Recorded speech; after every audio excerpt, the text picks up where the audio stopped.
Well, the finish is complete on the secretary. I've disassembled everything again.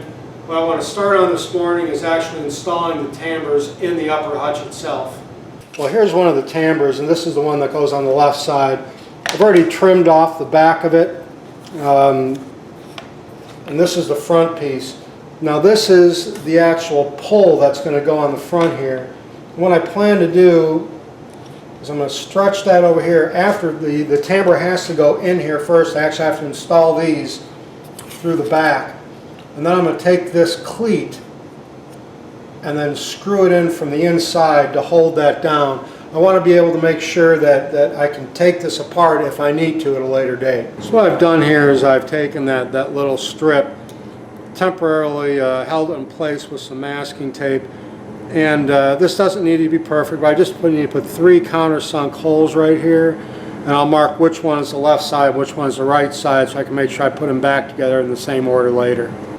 Alright, so I'm going to get ready to put this in now. I think this could be slightly difficult, but we'll give it a try anyway. So I'm just going to split this in here, and this really slides nice now that I've got some wax on there. After I've got that piece, I'm going to come around to the front here, and again I've installed this knob on the front. I made sure that it was nice and tight, and I put a little thread lock in there also. I do not want that coming loose after all this has been put together, because I'll have to take the whole thing apart to put it back in. So I'm also going to take a little shim right here, because I want to elevate this off the base of that about 1/16 of an inch. So now I have to go around to the other side, and from the back I'm going to attempt to screw this in and hold that all in place.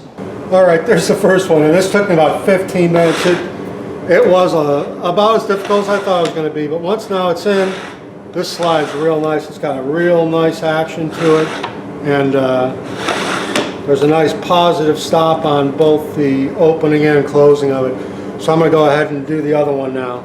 Alright, they're both installed now, and they both go nice and easy, very smooth.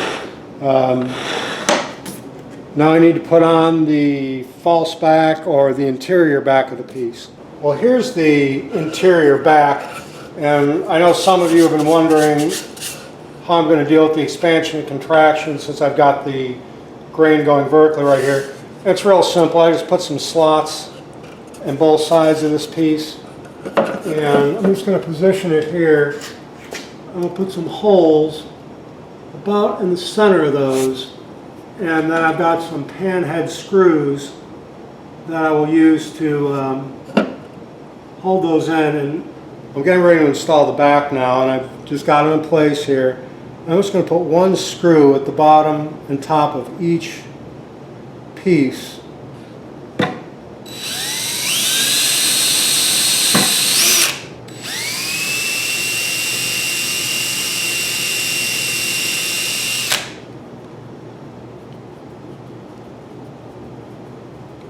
Alright, now there's one slat done. I just need to go the rest of the way across it. Well, the back's been installed, and looks very, very nice. These brass screws are a nice touch.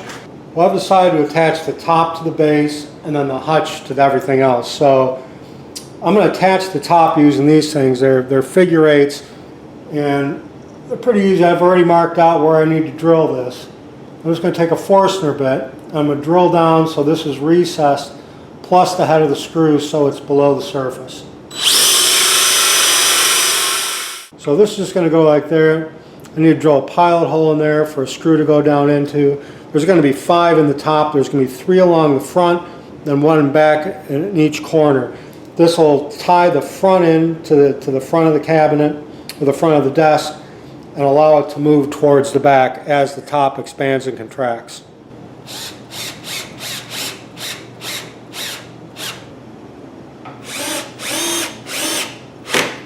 So this is where I knew things could get a little complicated, attaching the hutch to the top like this. Basically what I've got is there's a 3/4 inch gap between the back leg and the tabletop. That's so it could go up against the wall because of the molding on the floor. But I need to get this screwed up to here, so I need to line up those holes.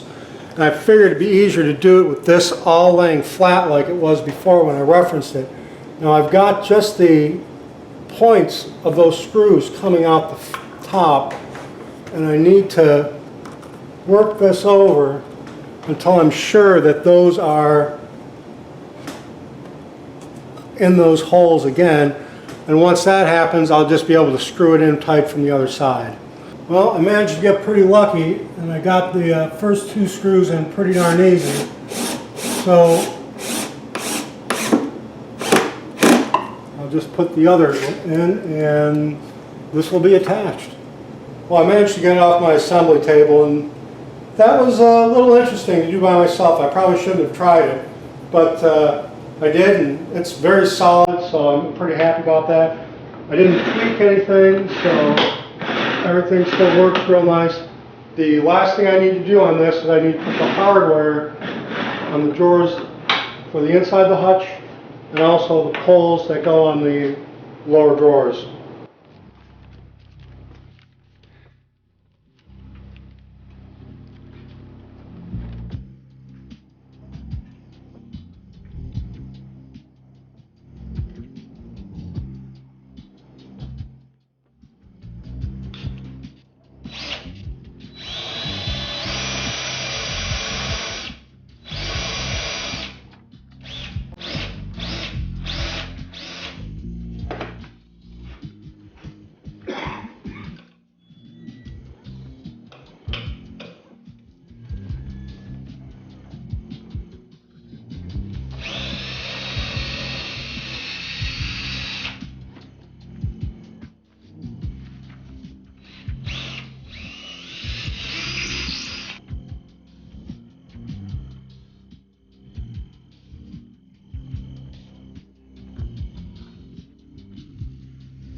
Top of the second inning here tonight. First pitch, curveball for a strike. Count is 0-1. There was some concern that we have some late showers, but it looks like it's going to be a clear night.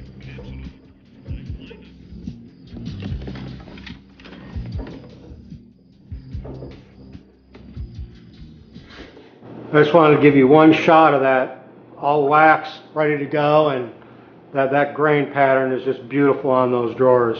Well, here's the finished piece.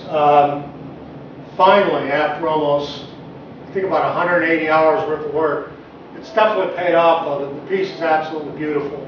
All the drawers work very nice. The hardware is just perfect on it. This is going to be an heirloom in my family for generations, I hope. And again, thank you for watching. If you haven't yet, please subscribe. I've said it a bunch of times. It means a lot to me. If you'd like, show your support and subscribe, and I'll keep making these videos as long as I know people are watching them. Thanks again, and we'll see you next time.